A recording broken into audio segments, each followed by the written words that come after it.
আসসালামু আলাইকুম ওরহমতুল্লাহ। পবিত্র মক্কাতুল মুকাররমায় হজের মৌসুম শুরু হয়ে গেছে। অনেক সম্মানিত হাজি সাহেবান যারা পবিত্র মক্কাতুল মুকাররমায় আগমন করছেন, যারা প্রথমবার মক্কাতুল মুকাররমায় হজ বা উমরার জন্য এসেছেন,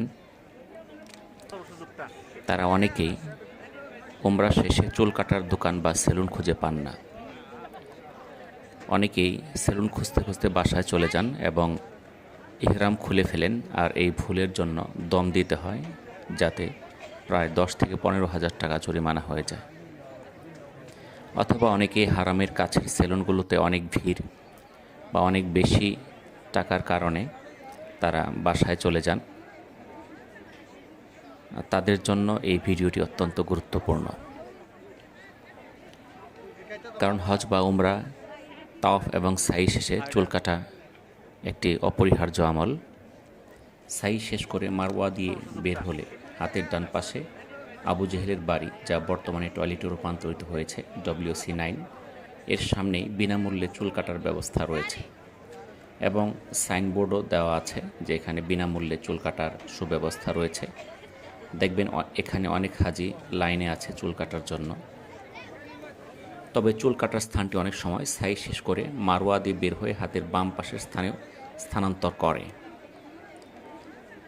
যখন মক্কাতুল মুকাররমায় হাজির চাপ অনেক বেশি থাকে, তখন সাধারণত মারওয়া দিয়ে বের হলে হাতের বাম পাশেই পাওয়া যাবে সেই সম্পূর্ণ বিনামূল্যে চুল কাটার স্থানটি।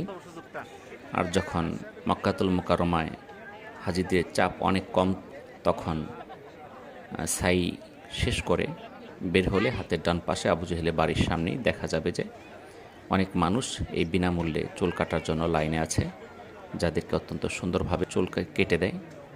মারওয়া থেকে বের হলেই আমরা দেখতে পারি সামনেই যে টয়লেটটি, সেটি আবু জেহেলের বাড়ি।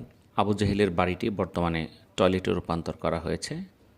তার সামনেই এই বিনামূল্যে চুল কাটার সুব্যবস্থা।